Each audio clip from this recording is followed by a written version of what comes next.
Elhamdülillahi Rabbil alemin. Esselatu vesselamu ala Resulina Muhammedin ve ala alihi ve ashabihi ecmain.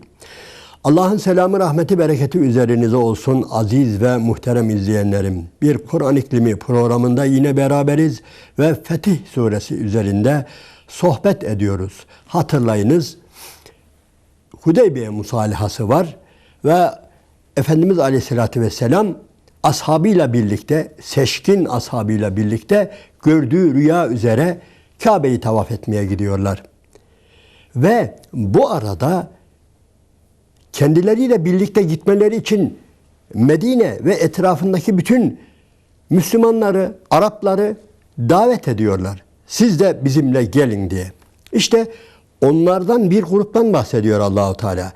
Efendimiz'e katılmayan, mazeret getiren, ağızlarıyla söyledikleri kalplerine uymayan bir takım insanlardan bahsediyor. Anlayabildiğimiz kadarıyla birkaç defa söyledik. Bunlar aslında Medine'nin içindeki münafıklar değil. Bunlar imanı zayıf, henüz gerçekten yani Efendimizin tornasından geçmeyen, imanlarının bedellerini ödemeyen, imanlarının imtihanlarını vermeyen bir grup insandan, bir grup kabileden bahsediyor Allahu Teala ve o kabileler onlar hakkında buyuruyor ki Bismillahirrahmanirrahim bel zanentüm ellen yengaliber rasul vel müminun ila ehlihim. Siz diyor zannettiniz ki peygamber ve arkadaşları Mekke'ye gittiklerinde, Kabe'yi tavaf etmeye gittiklerinde orada öldürülecekler. Onun için biz niye gidelim ki? Silahsız bir avuç insan, yani 10-15 bin nüfuslu Mekke'ye varacak, burnunun dibine varacak ve orada kesinlikle bunlar öldürülecek diye içinizde böyle bir zan vardı. Böyle bir tahmin vardı ve hatta bu zan diyor, yani ilginç bir kelime, ve züyyine zâlike fî gulûbikum. Yani bu diyor sizin kalbinize hoş da geldi. Yani düşününüz, öyle bir şey tahayyül ediyor ki bu Araplar, Müslüman olduğunu söyleyen Araplar veyahut da çevredeki bu Araplar, Efendimiz'e iştirak etmeyen bu Araplar gidecekler. Peygamber ve arkadaşları gidecekler. Orada öldürülecekler diye tahmin ediyorlar. Bu tahmin de hoşlarına gidiyor dikkat ederseniz. Allahu Teala öyle söylüyor. Ve züyyine zâlike fî gulûbikum. Yani sizin diyor kalbinizde diyor bu şeyiniz, tahayyülünüz, bu beklentiniz diyor yani hoşunuza da gitti diyor. Süslendi diyor. Size süslü göründü. Ve kötü bir zan, evet, ve zanentüm zanne böyle kötü bir zanda bulundunuz. Ve kuntum kavmen bura ve bundan dolayı da mahvoldunuz aslında. Bundan dolayı da kaybettiniz. Bundan dolayı da yani helak olan, mahvolan bir toplum düzeyine indiniz buyuruyor Allahu Teala. Şu anda sizin göstergeniz bu. Peygamber ve arkadaşları gidecekler. Kabe'yi tavaf etmeye gidecekler. Kurbanlıklarını götürecekler ama orada öldürülecekler. Hesap o. Görünür hesap öyle. Elinize bir kalem aldığınızda, bir gözlem yaptığınızda netice oraya varıyor diyor. Ve bundan dolayı da katılmadınız siz diyor. Bir şeyler uydurdunuz, mazeretler uydurdunuz ve katılmadınız ve böylelikle ve kuntum kavmen bura, yani siz helak olan, mahvolan, kaybeden bir toplum, kavim oldunuz buyuruyor. Bismillahirrahmanirrahim.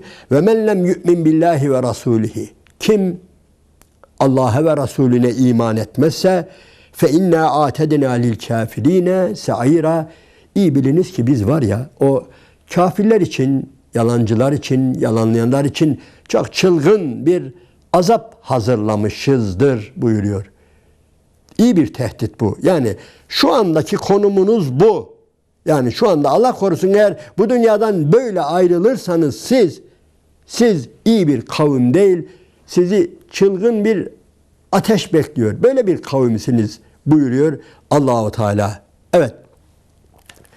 Ve muhterem izleyenlerim, Allahu Teala'nın bu insanlara böyle buyurmasının sebeplerinden birisi Efendimiz sağ salim dönünce, Müslümanlar sağ salim dönünce ve 10 yıllık bir savaşmazlık anlaşması, çatışmasızlık anlaşması imzalanınca Kureyş'le iyi dikkat ediniz, Efendimiz ve Müslümanlar yani çok ciddi bir konuma geliyorlar.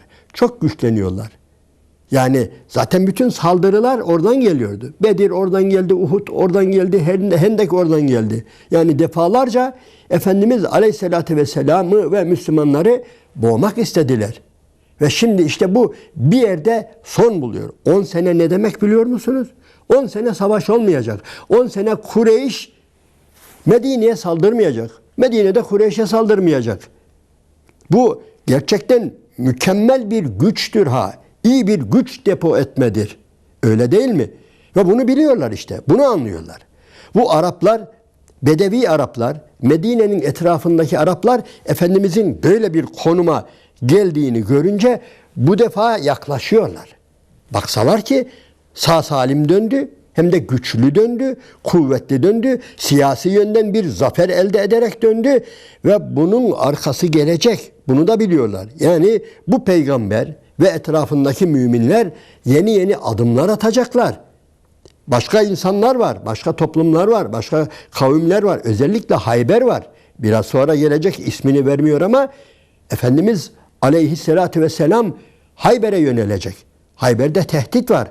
Medine'den çıkarılan Yahudilerin bir kısmı Hayber'e yerleşti. Ve onlar doğru durmuyorlar. Onlar İslam'ın aleyhine çalışıyorlar. Peygamberin aleyhine çalışıyorlar sallallahu aleyhi ve sellemin. Ve bunu herkes görüyor. Hani nasıl ki bugün yani herkes yaşadığı ülkedeki siyasi durumu biliyor. Siyasi iklimi biliyor. Öyle değil mi? Onlar da görüyorlar. Yani Peygamber aleyhissalatü vesselam ve müminler kimlerle dost, kimden nasıl bir tehdit geliyor? Bu tehditleri def edecek güçleri var mıdır, yok mudur?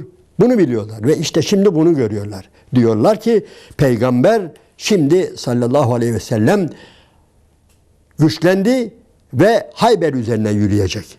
Ve Hayber'den de epeyce ganimet de elde edecek.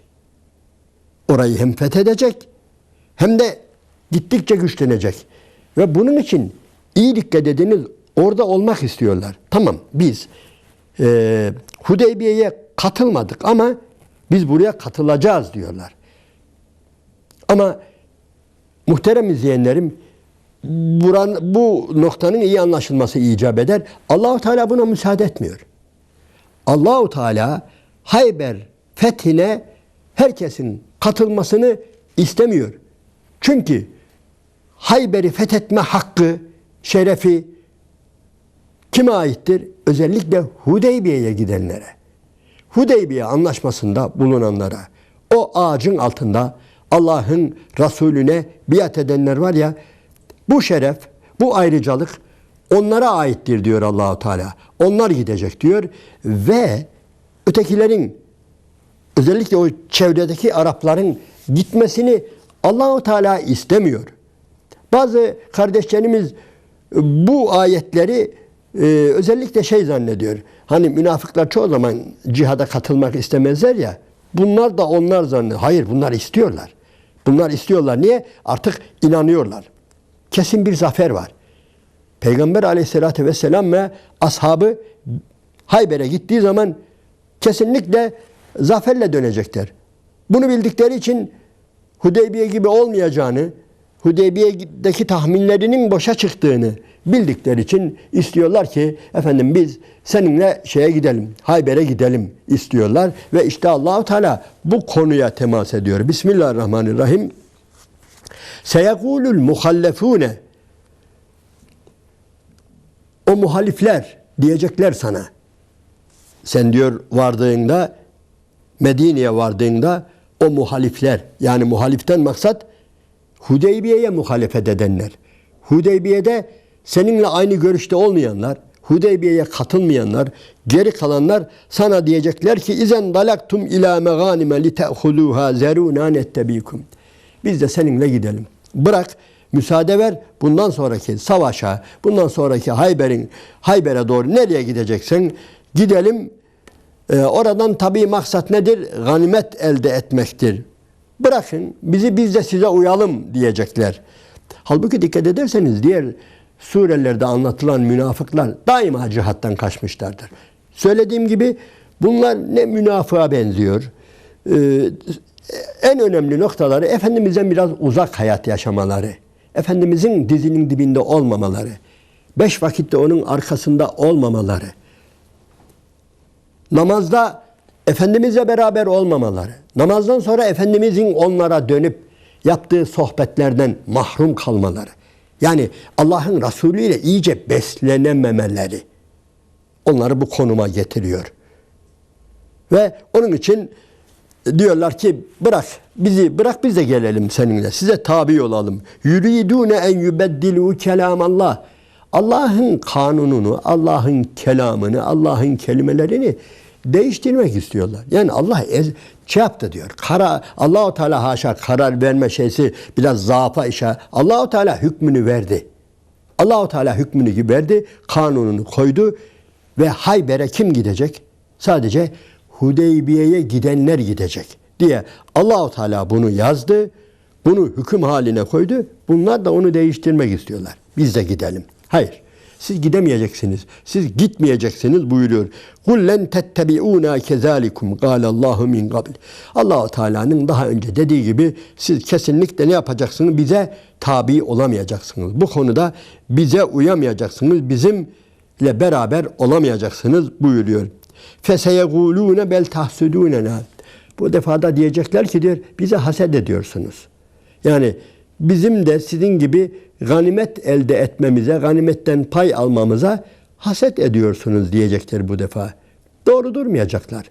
Doğru durmazlar. İnsanlar böyle.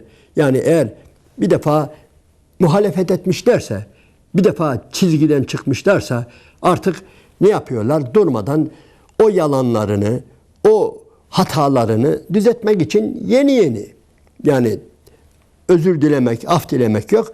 Yani hani insan bir yalanını örtmek için bir başka yalan söyler ya, bunlar da hatalarını, yalanlarını düzeltmek için yeni günahlar işliyorlar. Yeni böyle pervasızlıklar yapıyorlar. Allah'ın Resulü sallallahu aleyhi ve selleme böyle şeyler söylüyorlar. Bel kânû lâ yefkahûne illa qalîlâ. Onlar var ya, çok az fıkh eden, çok az anlayan, anlayışları kıt bir toplum oldular diyor. Burada fıkıh kelimesini kullanıyor. Bu da ayrı bir güzellik, öyle değil mi? Bel kânû lâ yefkahûne illâ galîlâ. Onlar çok az fıkh ederler. Demek ki fıkıh yani muradullah'ı anlamak, iyi anlamak. Makasıd-ı şeriayı iyi anlamak. Allah'ın maksadını, Allah-u Teala'nın ne demek istediğini anlama ilmidir aslında. Fıkıh burada bu yönüyle Allah-u Teala dile getiriyor. İşte bu adamlar bunu fazla anlamayan kişilerdir. Fazla anlayışları olmayan kişilerdir buyuruyor. Evet, devam ediyor. Bismillahirrahmanirrahim. قُلْ لِلْمُخَلَّف۪ينَ مِنَ الْاَعْرَابِ Onlara de ki, bir defa artık katılamayacaksınız. Hayber'e katılamayacaksınız da yalnız قُلْ لِلْمُخَلَّف۪ينَ مِنَ الْاَعْرَابِ سَتُدْعَوْنَ اِلَى قَوْمٍ اُلِي بَأْسٍ شَد۪يدٍ Sizinle var ya, sizi bir gün savaşçı bir kavimle savaşmaya çağıracağız. Sizi davet edeceğiz. Üli be'sin şedidin, güçlü, kuvvetli, savaşmayı bilen, savaşçı bir toplulukla savaşmanız için bekleyin. Tamam, yani şu anda Hayber'e katılmayacaksınız ama ondan sonra sizi çağıracağız. Yani daha nice savaşlar olacak. Oralara çağıracağız sizi. Gelin diyeceğiz size. Tukatilûnehum ev yuslimun. Onlarla savaşacaksınız. Veyahut da onlar Müslüman olacaklar. Tukatilûnehum ev yuslimun. Buradan Mekke'yi anlayabiliriz, öyle değil mi? Mekke'nin fethini anlayabiliriz. Tamam, şu anda siz korktunuz. Hudeybiye'ye, yani Kabe'yi tavaf etmeye gidemediniz. Şimdi Hayber'e gitmeyi istiyorsunuz. Ama daha sonra savaşı iyi bilen bir toplulukla savaşmak üzere çağrılacaksınız. Savaşı iyi bilen toplum yine Mekke'dir, Kureyş'tir. Başka kavimler de vardır elbette. Siz onlarla savaşmak üzere çağrılacaksınız ve savaşacaksınız. Veyahut da olur ya, onlar Müslüman olacaklar. Hani oluyorlar da, öyle değil mi? Aslında Mekke'nin fethinde fazla bir kan dökülmüyor. Çok az kan dökülüyor. Hazreti Halid radıyallahu anh'ın girdiği sokakta bir çatışma oluyor. Ona saldırıyorlar ve ondan dolayı bir çatışma oluyor. Onun dışında da teslim oluyorlar. Yani savaşçı olmalarına rağmen Mekke, Kureyş savaşçı bir toplum olmalarına rağmen ne yapıyor? Müslüman oluyorlar. Teslim oluyorlar. Allah'ın Resulüne teslim oluyorlar. Fe in tudi'u yu'tikumullahu ecran hasena. İşte böyle bir savaşçı bir kavimle savaşmaya çağrılacaksınız ya, eğer itaat ederseniz, Allah'ın Resulü'nün davetine icabet ederseniz Allah size yani çok güzel ecir verecektir. Yu'tikumullahu ecran hasena. Çok güzel ecir ve mükafat verecektir. Eğer katılırsanız. Yani güzel bir kapı, öyle değil mi? Allahu Teala'nın güzel bir fırsat tanıması. Ve dikkat ederseniz aziz ve muhterem izleyenlerim, Allahu Teala bu fırsatı genellikle veyahut da bu imtihanı, insanların münafıklıktan kurtulma imtihanını genellikle cihatla yapıyor. Yani cihada katılırlarsa münafıklık damgasından kurtuluyorlar. Bu sadece bu surede değil. Birçok surede eğer bir insan ben münafık değilim, bunu ispat etmek istiyorum diyorsa Allah'ın Resulü ile sallallahu aleyhi ve sellem, İslam ordusuyla cihada katılmalıdır. Allahu Teala buna çok vurgu yapıyor. Aslında var ya, bu günümüzde de böyledir ha. Yani bedel ödemek. Yani illaki işi şiddete dökmek değil de bir insan gerçekten münafıklıktan kurtulmak istiyor veyahut da diyelim ki elbette münafıklığı zaten kimse kabul etmez. Yani münafıklığı kabul etti de oradan kurtulmak mı kaldı geriye diye sorabiliriz. Ama bir Müslüman her zaman şunu düşünmelidir. Yani bende nifak alametleri var mıdır? Ben gerçekten münafık mıyım? Veyahut da münafıklığa ne kadar yakınım? Bunu ölçmek için çok güzel bir yol nedir? Allah yolunda bedel ödemektir. Allah yolunda günümüz tabiriyle biraz geniş bir tabir, bedel ödemektir. Mücahede etmektir. Küfre karşı, diğer insanlara karşı Allah'ın dinini gerçekten bir bedel ödeyerek savunmaktır, cihad etmektir. Bu, eğer bunu yapabiliyorsanız Allah'ın izniyle nedir? Münafıklık bizden uzaktır demektir. Burada da öyle. Aynen öyle buyuruyor ki Allahu Teala fe in tudi'u, eğer itaat ederseniz, neye itaat edecek? Cihada çağrılıyor. Savaşa çağrılacaksınız diyor. Güçlü, kuvvetli bir toplulukla savaşa çağrılacaksınız. Eğer itaat ederseniz iyi biliniz ki Allah size müthiş bir ecir ve sevap verecektir. Ve in tetevellev kema tevelleytum min qabl.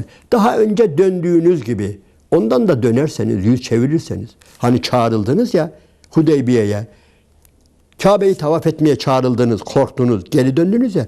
Şimdi bu davette de eğer geri dönerseniz iyi biliniz ki yuazibkum azaben elima. Allah size elem verici, ızdırap verici, acı verici bir azapla azap edecektir buyuruyor Allahu Teala.